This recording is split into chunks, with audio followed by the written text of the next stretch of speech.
Audio Jungle.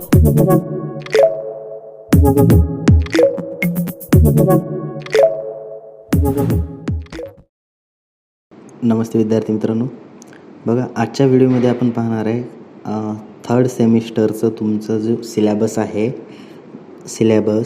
तसेच marking scheme, कोणते विषय आहेत आणि त्याचं ड्युरेशन किती आहे, टोटल मार्क्स किती आहे, इंटरनल मार्क्स किती आहे, एक्सटर्नल मार्क किती आहे, सेशनलचे वगैरे किंवा थेअरी प्रॅक्टिकल सर्व या ठिकाणी आपण आजच्या व्हिडिओमध्ये पाहणार आहे. ओके, तर सर्वप्रथम बघा, तुम्हाला टोटल 6 सब्जेक्ट आहेत. ओके, तर 6 सब्जेक्टपैकी पहिला सब्जेक्ट जो आहे तो सॉम आपला सब्जेक्ट आहे. ठीक आहे, सॉम म्हणजे काय, तर स्ट्रेंथ ऑफ मटेरियल्स, ॲब्रिव्हिएशन आहे त्याचं SOM. ओके, कोर्स कोड आहे त्याचा 22306. बघा, याचा जो आहे वीकली लोड तो आहे टोटल 7 आवरचा वीकली. त्यातले 3 लेक्चर, 2 ट्युटोरियल आणि 2 प्रॅक्टिकल आहेत. ठीक आहे, तर बघा तुमचा जो पेपर होणार आहे तो 3 तासाचा होणार आहे. त्या पेपरसाठी मार्क्स असतील 70. इंटरनल तुमचे 30 मार्क. या इंटरनलमध्ये 20 मार्क जे आहेत ते क्लास टेस्टचे असतात आणि 10 मार्क आहेत ते मायक्रो प्रोजेक्टचे आहे. असे टोटल तुमचे 70 आणि 30 100 मार्क्स होतात. ओके, त्यानंतर बघा पासिंग जे आहे 100पैकी 40चे असते. तुम्हाला माहिती आहे 70पैकी 28 पाहिजे असतात इकडे. आता बघा एंड सेमिस्टर एक्झाम म्हणजेच इंटरनल जे आहे ते 25 मार्काचं इंटरनल आहे तुमचं.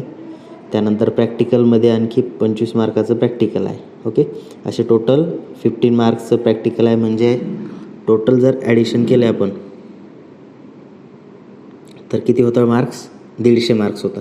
ओके, तसाच सेकंड जो सब्जेक्ट आहे तो BEE, त्याला म्हणतो आपण basic electrical and electronics engineering. हा सेकंड सब्जेक्ट आहे. हा सब्जेक्ट जो आहे तो इलेक्ट्रिकल ब्रँडचा आहे.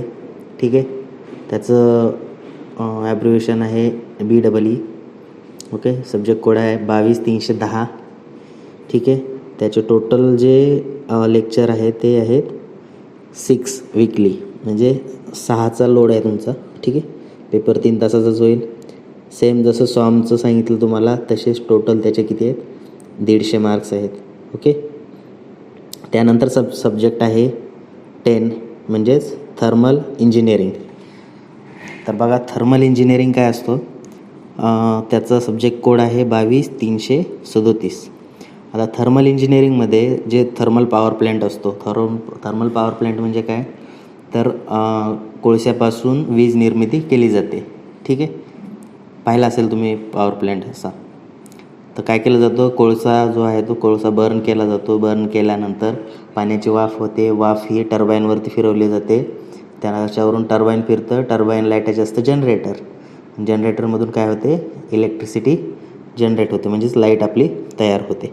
तर हे 10मध्ये थर्मल इंजिनिअरिंगशी रिलेटेड सगळ्या टर्म्स तुम्हाला पाहायला मिळणार आहेत. ओके, याचेही टोटल मार्क्स आहे 150. आलं लक्षात. तर 150 मार्क कसे, सॉम जसे मार्क्स सांगितले मी डिस्ट्रीब्युशन अगदी तसंच याचंही मार्क्सचं डिस्ट्रीब्युशन आहे. ओके, त्यानंतर बघा फोर्थ सब्जेक्ट जो आहे तो फोर्थ सब्जेक्ट आहे तुमचा MWD म्हणजेच काय, मेकॅनिकल वर्किंग ड्रॉइंग. आता बघा फर्स्ट इयरला तुम्हाला ड्रॉइंगचा सब्जेक्ट होता, त्याचंच ॲडव्हान्स वर्जन जे मेकॅनिकलचे रिलेटेड टर्म्स आहेत त्याचं ड्रॉइंग्स तुम्हाला यामध्ये ड्रॉ करायचे आहेत, असेंब्ली डिटेल वगैरे. ठीक आहे, तर बऱ्याच जणांचा फेवरेट सब्जेक्ट असतो ड्रॉइंग. आता बघा MWM याचं ॲब्रिव्हिएशन आहे 22341 जो आहे तो त्याचा सब्जेक्ट कोड आहे. ठीक आहे, आणि या सब्जेक्टची खासियत अशी आहे की या सब्जेक्टला टोटल ड्युरेशन जो आहे तो 4 तासाचा आहे एक्झामचा. ओके, आणि याचे जे मार्क्स आहेत ते पण जास्त आहेत. जसं 70 मार्काचा पेपर होईल तुमचा, 30 मार्क इंटरनल, असे 100 मार्क झाले. त्यानंतर बघा 50 मार्क्स जे आहे ते इंटरनल आहे आणि 50 मार्क्सचं एक्सटर्नल आहे. ठीक आहे, 50 मार्क्सचं एक्सटर्नल आहे आणि 50 मार्क्सचं इंटरनल. असे टोटल किती मार्क्स आहेत तुमचे MWMचे, 200 मार्क्स आहे. ओके, तर हे झालं MWD मेकॅनिकल वर्किंग ड्रॉइंग. त्यानंतर आहे तुमचा इंजिनिअरिंग मेट्रोलॉजी. आता हा सब्जेक्ट जो आहे तो तुमच्यासाठी मेट्रोलॉजी हा वर्ड नवीन असेल, ठीक आहे. तर यामध्ये काय मेजरमेंटचे जे इक्विपमेंट असतात त्याची इन्फॉर्मेशन वगैरे दिलेली असेल तुम्हाला, ठीक आहे. याचा जो ॲब्रिव्हिएशन आहे तो EME, okay, engineering metrology. Subject code आहे 22,342. त्याचा वीकली लोड जो आहे तो 5 अवर्सचा आहे, म्हणजे 3 लेक्चर आणि 2 प्रॅक्टिकल असा. पेपर जो आहे तो 70 मार्क्सचा आहे, इंटरनल 30 मार्क्स, सेम जसं सॉमचं सांगितलं मी अगदी तशाच प्रकारेचे 150 मार्क्स आहेत. त्यानंतर लास्ट सब्जेक्ट आहे तुमचा mechanical engineering materials. Mechanical engineering materials त्यालाच काय म्हणतो आपण MEM. ओके. सब्जेक्ट कोड जो आहे त्याचा 22,343. टोटल बघा 3 तासाचा पेपर आहे तुमचा आणि टोटल मार्क्स आहे 150, सेम ॲज मेन्शन इन सॉम, ठीक आहे. असे टोटल तुम्हाला 950 मार्काचं 3rd सेमिस्टर आहे. ओके. बघा तुमच्या लक्षात आलंच असेल. टोटल मार्क्स किती आहे तुम्हाला? 975. तर अशा प्रकारे तुमचा जो सिलेबस आहे तो मी एक्सप्लेन केलेला आहे तुम्हाला, ठीक आहे. आय होप तुम्हाला तुमचे सगळे सब्जेक्ट्स वगैरे समजले असतील. त्याचप्रमाणे सब्जेक्टचे नाव, सब्जेक्ट कोड, किती मार्काचा आहे, इंटरनल वगैरे एक्सटर्नल, ठीक आहे. तर हे सर्व तुम्हाला समजलंच असेल. बघा हे झालं आपली स्कीमबद्दल. जर या स्कीमशी रिलेटेड किंवा तुमच्या सिलेबसशी रिलेटेड जर काही डाऊट्स असतील तुम्हाला तर तुम्ही कमेंट बॉक्समध्ये मेन्शन करू शकता, ठीक आहे. आता याची जी PDF आहे ही PDF जी आहे ती मी डिस्क्रिप्शन बॉक्समध्ये एक लिंक देईल, त्या ठिकाणी तुम्ही जाऊन ती PDF जी आहे ती डाउनलोड करू शकता. ओके. त्यासाठी बघा तुम्हाला एक वेबसाईट सांगतो, MSBTE इन्फो म्हणजेच काय करायचं www.msbteinfo.com या वेबसाईटवरती जायचं. त्यात पॉलिटेक्निक या सेक्शनमध्ये जायचं आणि त्याच्यामध्ये बघा तुम्हाला दिलं असेल सिलेबस किंवा स्कीम म्हणून. ते गेल्यानंतर तुम्हाला डायरेक्टली फाईल जी आहे ते डाउनलोड करता येईल किंवा डायरेक्ट डिस्क्रिप्शन बॉक्समध्ये जी लिंक दिलेली आहे तुम्हाला त्या लिंकवरून तुम्ही डाउनलोड करू शकता. ओके. तर बघा हे झाली स्कीम. आता आपण पाहूया यातील सॉम जो सब्जेक्ट आहे आपला, स्ट्रेंथ ऑफ मटेरियल. सॉममध्ये नेमकं काय काय सांगितलेलं असेल तुम्हाला. बघा नाव काय इंडिकेट करतं? Strength of material. जसं बघा माणूस असतो आपण किंवा एखादा मुलगा आहे तर मुलाची स्ट्रेंथ काय असते आपण त्याच्या फिजिकल फिटनेसवरून ठरवतो, बरोबर आहे, की हा करू शकते की नाही करू शकत, हा एवढं वजन उचलेल की नाही, हा धावू शकतो की नाही, हे त्याच्या स्ट्रेंथवर डिपेंड असतं, बरोबर आहे. तर तसंच मटेरियलची पण स्ट्रेंथ असते वेगवेगळी, बरोबर आहे. आता एक एक्झाम्पल सांगतो मी तुम्हाला. बघा बॅट जी आहे, बॅट क्रिकेटची बॅट असते, कशाची बनलेली असते? लाकडाची बनलेली असते, बरोबर आहे. आता त्या ठिकाणी मेटलची बॅट आपण का बरं वापरत नाही?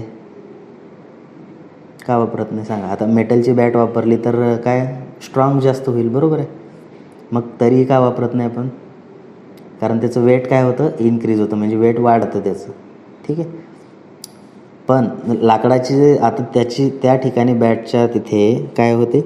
लाकडाची स्ट्रेंथ जास्त पडते त्या बॅटसाठी, म्हणजे त्या पर्टिक्युलर ॲप्लिकेशन्ससाठी, ठीक आहे. आता काही ठिकाणी आपण ग्लास यूज करतो, ते त्या ठिकाणी दुसरं मटेरियल चालतं का? कारण ती ग्लासची स्ट्रेंथ आहे, बरोबर आहे ना, त्याची प्रॉपर्टी आहे.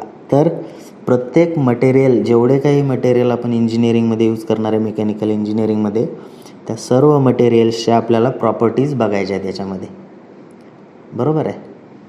हां, तर सगळ्या मटेरियलच्या प्रॉपर्टीज बघायच्या. आता बघा तुम्हाला ॲल्युमिनियम माहिती आहे का मटेरियल?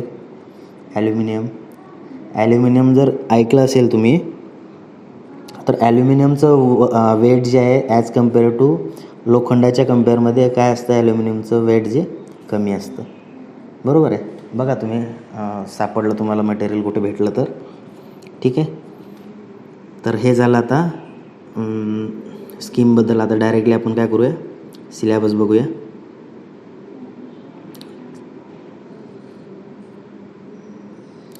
हे जे आहेत कोर्स आउटकम बघा महत्त्वाचे असतात तुमच्यासाठी. आता कोर्स आउटकम फर्स्ट कोणता आहे, तर compute moment of inertia of symmetric and asymmetric structure section. आता बघा मोमेंट ऑफ इनर्शिया काय असतो हे समजण्याच्या अगोदर तुम्हाला मेकॅनिक्समध्ये सेंट्रॉइड नावाचा एक चॅप्टर होता, बरोबर आहे.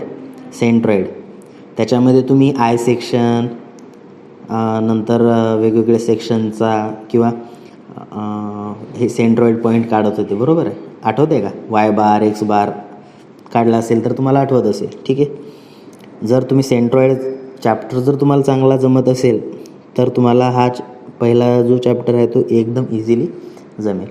ठीक आहे, जर समजा ऑनलाईन लेक्चरमुळे वगैरे तुमचं नसेल जमला, ठीक आहे, तर काय करायचं तुम्ही, आपण हे चॅप्टर स्टार्ट करायच्या अगोदर आपण सेंट्रॉइडवरती रिव्हिजन घेऊया एकदा, म्हणजे तुमचा जो कॉन्सेप्ट आहे तो क्लिअर होईल. ओके, त्यानंतर सेकंड CO बघा, estimate simple stress in machine component.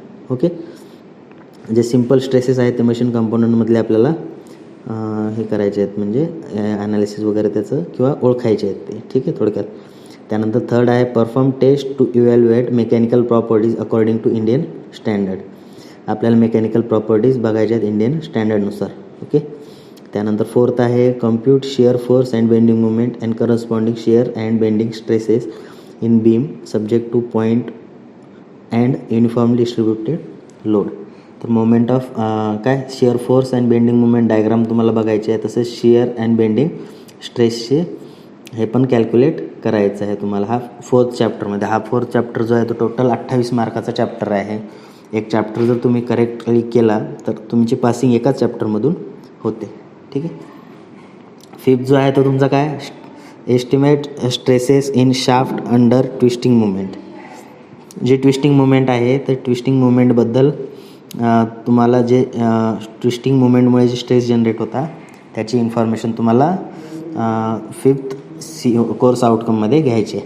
आणि लास्ट जो आहे तो 6वा, estimate stresses in short member subjected to eccentric loading. Eccentric loading म्हणजे काय, तर लोड जो सेंट्रॉइड असतो, सेंट्रॉइडच्या काही डिस्टन्सवर ॲक्ट होतो त्याला आपण म्हणतो इसेंट्रिक लोडिंग. ठीक आहे, तर हे CO आहेत तुमचे, हे बघायचे आहेत आपल्याला. तर बघा याचं डिस्ट्रीब्युशन मी अगोदरच सांगितलेलं आहे, परत सांगायची गरज नाही.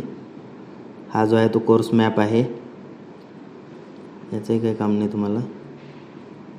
आता बघूया आपण डायरेक्टली थिअरी.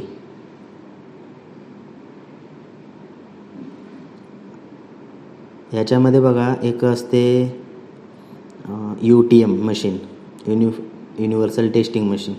एका मशीनवरतीच आपले 6 ते 7 प्रॅक्टिकल्स परफॉर्म होता.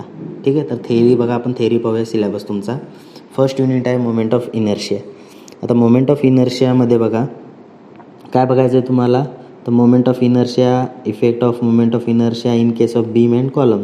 बीम आणि कॉलमवर होणारे मोमेंट ऑफ इनर्शियाचं इफेक्ट आपल्याला बघायचं आहे. त्यानंतर काय, moment of inertia about access passing through centroid parallel perpendicular axis theorem, polar moment of inertia, radius of gyration, ह्या टर्म आहेत त्या पाहायच्या आहेत आपल्याला. त्यानंतर थर्ड टर्म जे आहे ते standard basic shapes. Moment of inertia जे आहेत ते स्टँडर्ड शेपचा मोमेंट ऑफ इनर्शिया काय त्याचे फॉर्म्युले आपल्याला बघायचे आहेत. आणि moment of inertia of composite plane figures. म्हणजे कंपोजिट प्लेन फिगर म्हणजे काय, तर आता बघा आय सेक्शन जो असतो, L सेक्शन, हे काय आहेत, कंपोजिट आहेत. म्हणजे 2 रेक्टँगलचे मिळून बनलेले आहेत ते, त्याला म्हणतो आपण कंपोजिट फिगर्स. ओके, त्यानंतर सेकंड युनिट जे आहे ते simple stress and strains. Simple stress and strain यामध्ये काय आहे, तर फर्स्ट जो आहे ते इक्विलिब्रियम. ओके, त्यानंतर रिजिड बॉडी,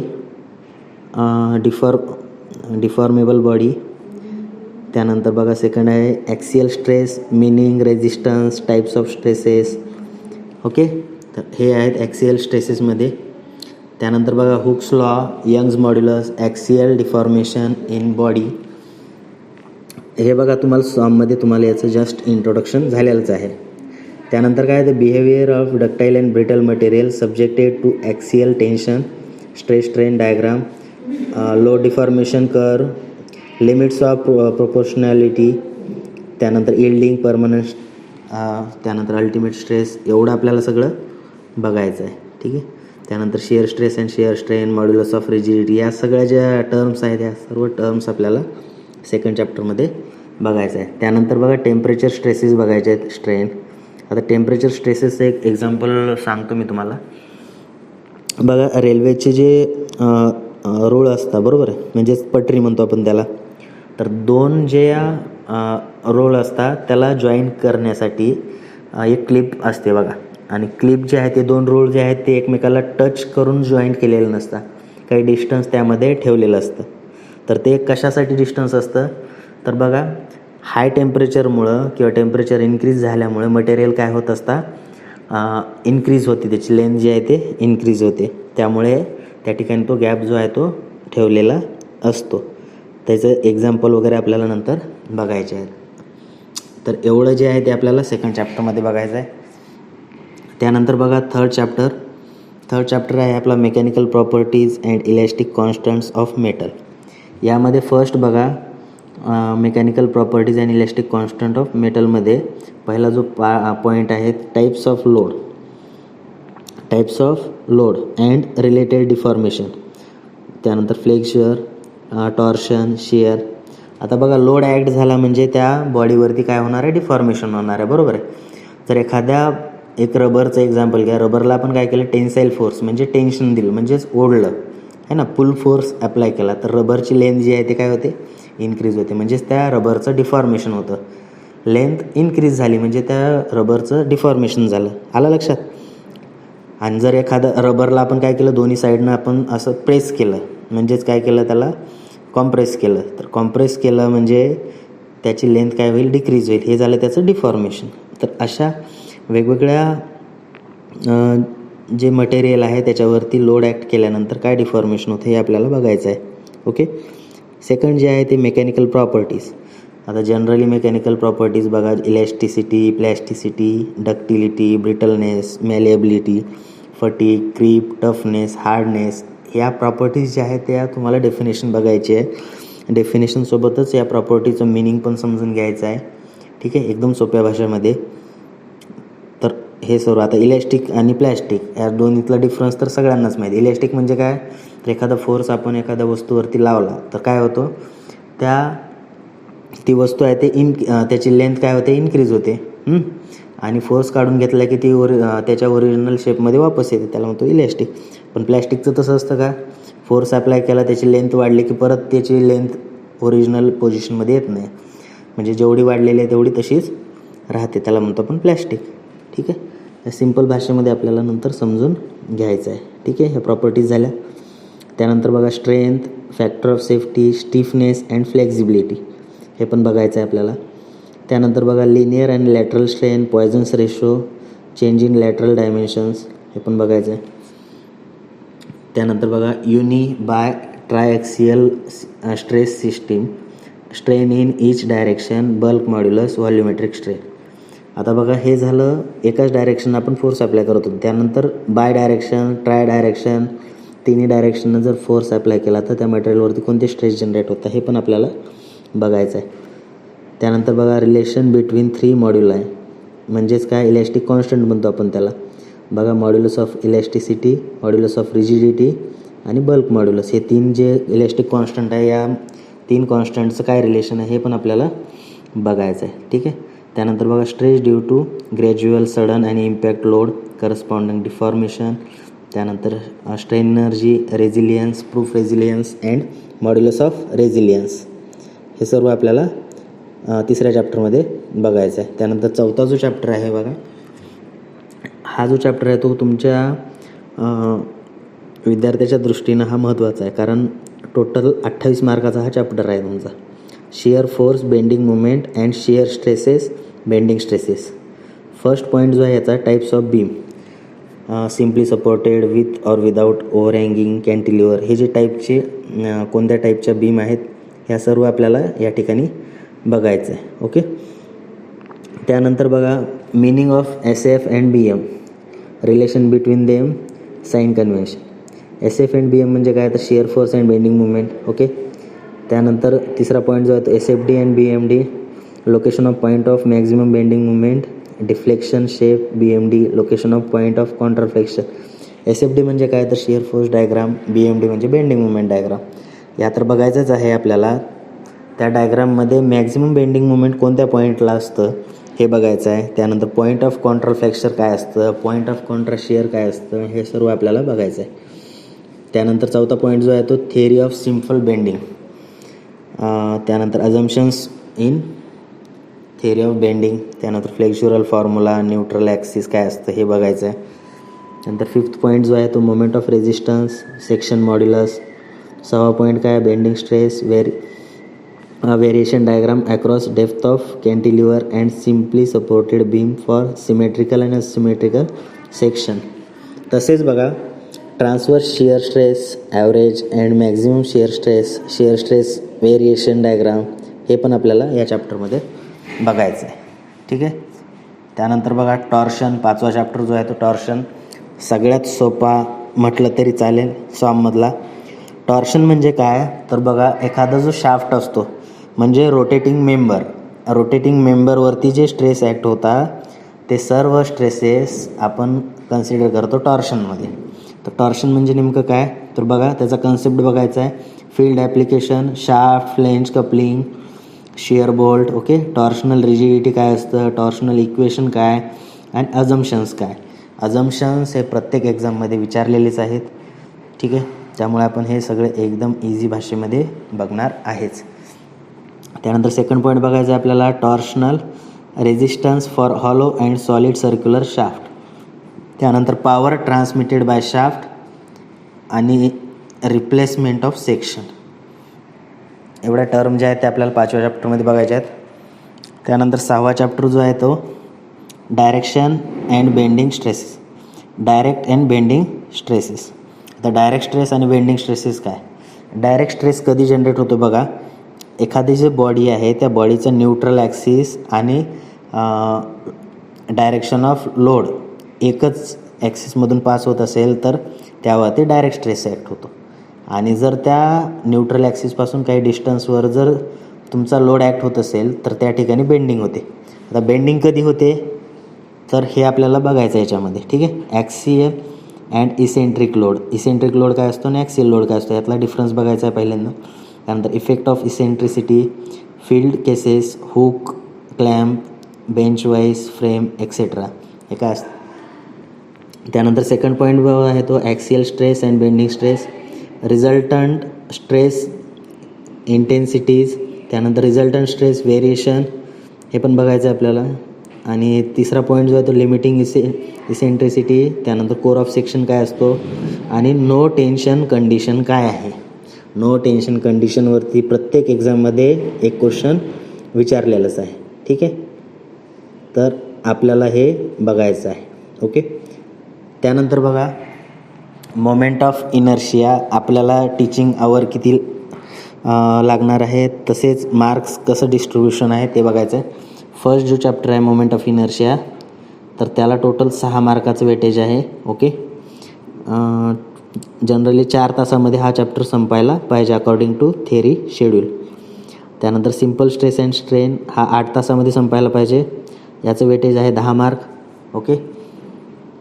त्यानंतर तिसरा जो चॅप्टर आहे आपला mechanical properties and elastic constant त्याला 8 आवर दिलेले आहे आणि मार्क्स आहेत 8. ठीक आहे. त्यानंतर चौथा चॅप्टर जो आहे तो आपला shear stress, bending movement and shear stresses and bending stresses. त्याला टीचिंग आवर आहे 16 आवर आणि टोटल मार्क्स आहेत त्याचे 28. येतं लक्षात. तर हा एक चॅप्टर खूप इम्पॉर्टंट आहे, आलं असेल लक्षात तुमच्या. त्यानंतर 5वा चॅप्टर आहे टॉर्शन, 6 तासाचा टीचिंग आवर आहे, 8 मार्क्स आहेत त्याला. आणि जो लास्ट चॅप्टर आहे आपला direct and bending stresses, 6 marks आहेत त्याला. 6 आवर्सचा टाईम आहे आणि टोटल मार्क्स जे आहेत ते 10 मार्क्स, असे टोटल 70 मार्क्स आपल्याला पेपरमध्ये आहेत. ठीक आहे. आय होप तुम्हाला हे डिस्ट्रीब्युशन समजलं असेल. ठीक आहे. त्यानंतर आता जो मेन पार्ट असतो तुमचा मायक्रो प्रोजेक्टचा.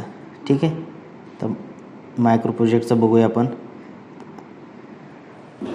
बघा 3 मुलांचा एक ग्रुप करून आपल्याला मायक्रो प्रोजेक्ट बनवायचे आहेत. जसं तुम्ही फर्स्ट इयरमध्ये बनवले असतीलच, पण यावेळेस थोडं तुम्हाला वर्क दाखवायचं आहे. आता मायक्रो प्रोजेक्ट कसे असणार आहे यामध्ये, तर बघा फर्स्ट जो मायक्रो प्रोजेक्ट आहे, एक सॅम्पल दिलेलं आहे या ठिकाणी. Collect information and present in tabular form value of different engineering properties of 5 standard mechanical engineering material. म्हणजे 5 इंजिनिअरिंग कोणत्याही मटेरियलचा तुम्हाला काय करायचं आहे, एक टॅब्युलर फॉर्ममध्ये टेबल बनवायचा आहे आणि त्याच्या वेगवेगळ्या values of different engineering properties. तर त्या व्हॅल्यूज जे आहेत त्या properties according to that property तुम्हाला त्या टेबलमध्ये फॉर्म करायचे आहे. ठीक आहे. दुसरा जो आहे तो present a seminar on different testing methods use in industry. इंडस्ट्रीमध्ये मटेरियलची टेस्टिंग करण्यासाठी कोणत्या कोणत्या मेथड्स यूज केले जातात ह्या तुम्हाला फाइंड करायचं आहे. याच्यामध्ये मॉडेल वगैरे बनवायची गरज नाही. आता तिसरा जो आहे तो prepare models of single and double shear condition. Single and double shear कंडिशनचं मॉडेल तुम्हाला बनवायचं आहे. यामध्ये तुम्हाला मॉडेल बनवावं लागतं आणि इन्फॉर्मेशन पण कलेक्ट करावं लागते. ओके. चौथा जो आहे तो बघा prepare model of shaft to demonstrate relation between length and angle of twist. तर याचं पण मॉडेल बनवायचं आहे. तुम्ही लाकडाचंही बनवू शकता मॉडेल याचं. ठीक आहे.